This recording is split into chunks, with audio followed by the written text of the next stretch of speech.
Greetings, friends. I am Obsidian. Earlier on, Verlance finally released episode 99 of the SKIBIDI Wars, which means that we are only one away from the big 100, and boy were we treated to a legendary episode. We had everything from flashbacks to fight scenes, and even Verlance made another appearance in this, a very significant one at that, along with the other Triadians.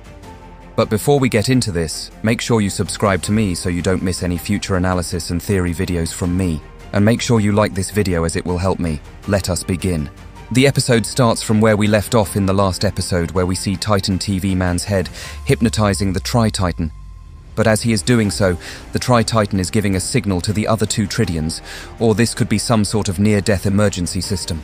And then the scene changes where we see the pink mind-controlled Triadian hear the signal first. She makes sure the SKIBIDIs that are around her are still under her mind control and flies off, leaving the SKIBIDIs in that area to attack any of the Alliance members nearby. Or they could have followed her, but we just don't know it. The scene is then once again changed, and we see the orange Triadian, who became the red Triadian, come into the picture, crushing something nearby while the Titans are still trying to get it under control. We get to see a mighty powerful kick from Titan Speaker Man in time. This move was also seen in episode 32 of the original series.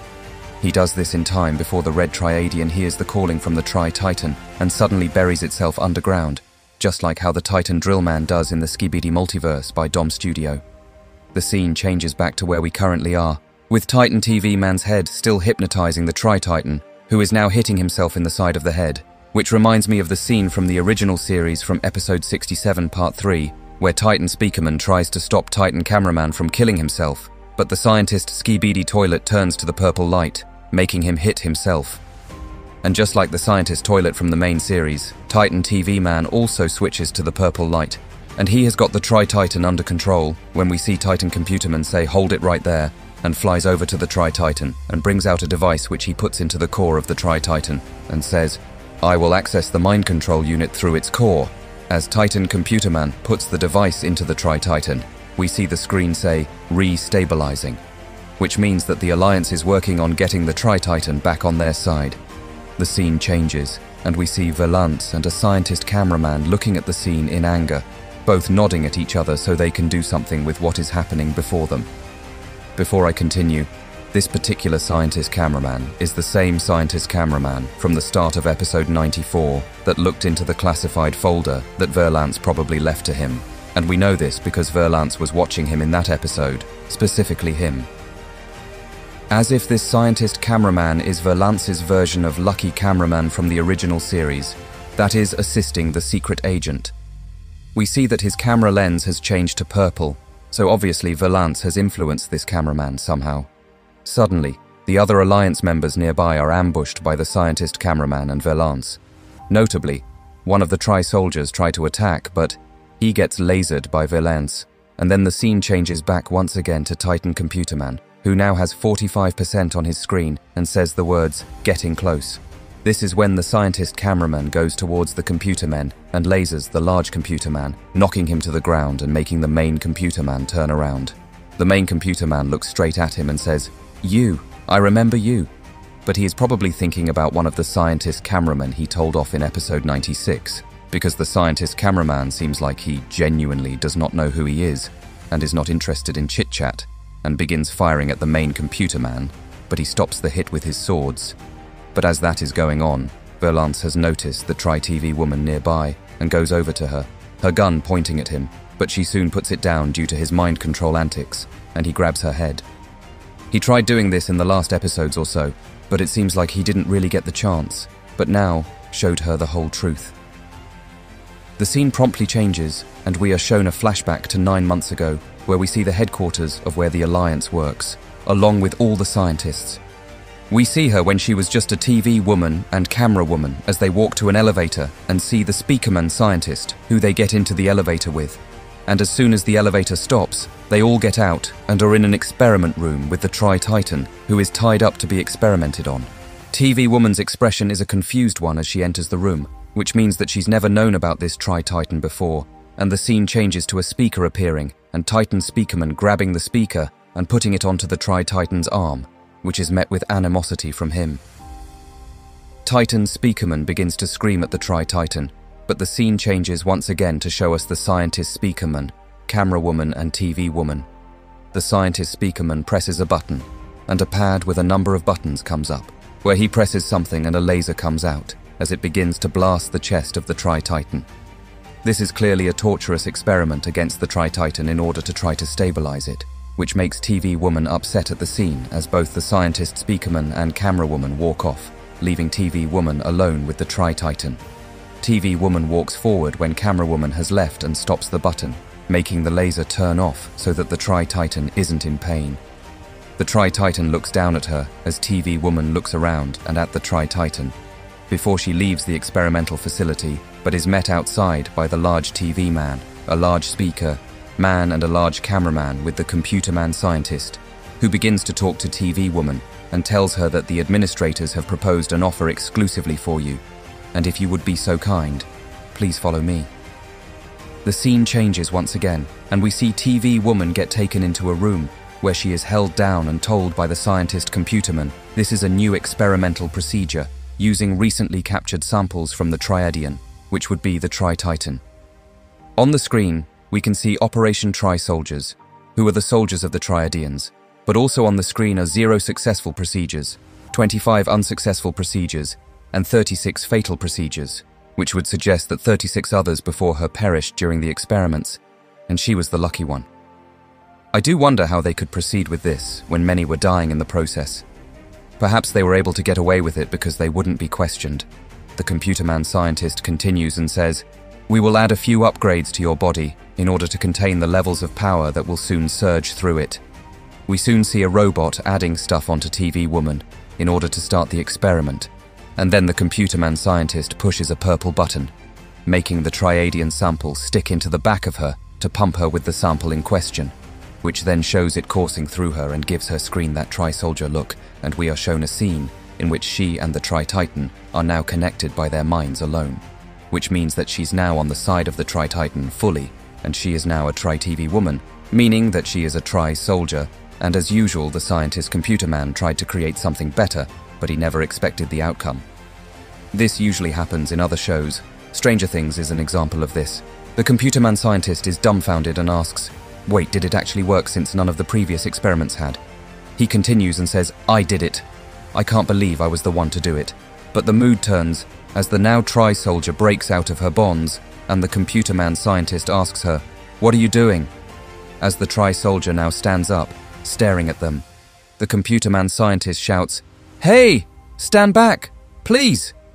You don't have to do this." As he begs for his life along with the other scientist cameramen who raise their arms up, the scene ends with her standing over them, and it now changes back to the scientist speakerman in the room with the Tri-Titan, pressing buttons. But he soon stops when the Tri-Soldier teleports in, holding her gun up to him, as he walks away in fear. She sees the Tri-Titan looking at her as she stops the machine from hurting him again, and then releases him from the bonds he was in, setting off the alarms in the base and setting the Tri-Titan free. Once freed, the Tri-Soldier flies over to the Tri-Titan as he begins to show affection towards her due to the connection. All the while, the scientist speakerman is watching on and has to watch the Tri-Soldier destroy the entire pad with one shot.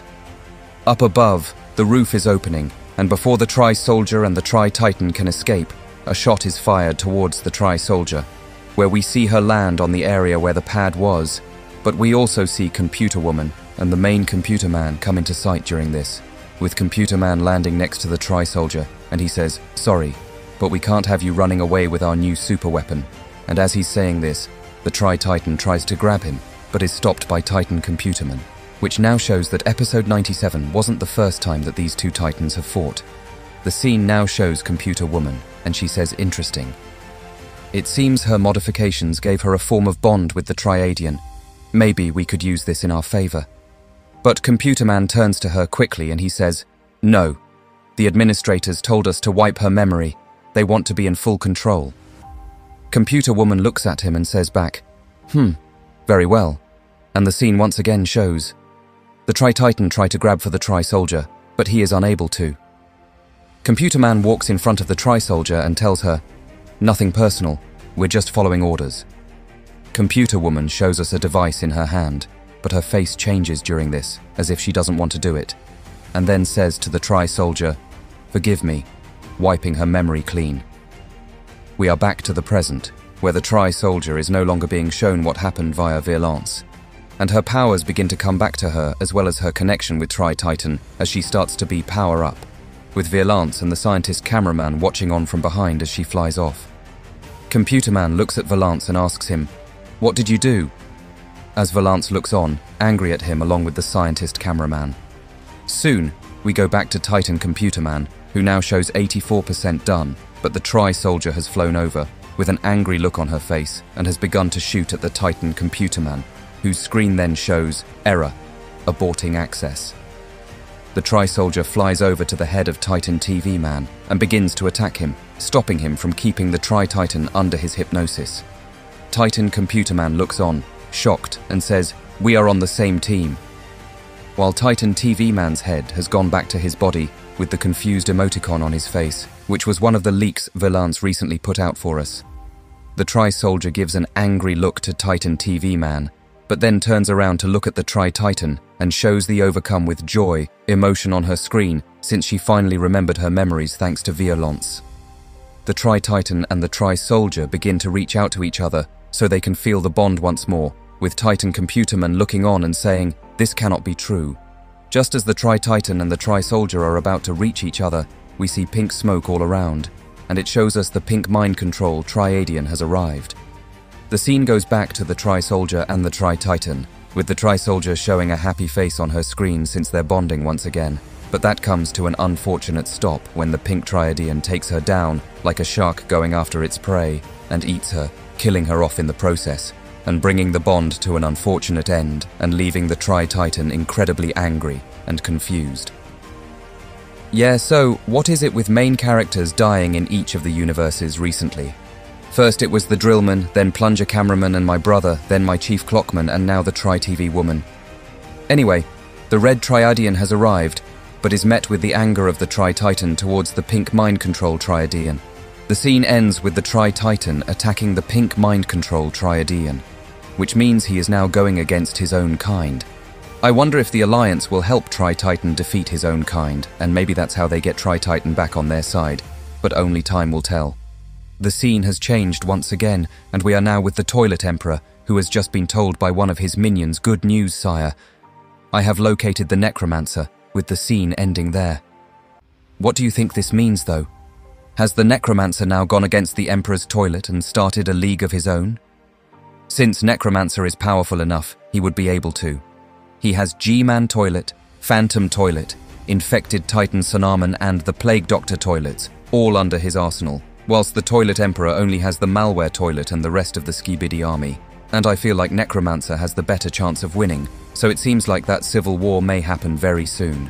What an incredible episode that was from Violence Friends. One of his best to date, and one we won't forget in a while. The wait was definitely worth it for such a lore-heavy and amazing episode. Do you have any theories about what could happen in episode 100?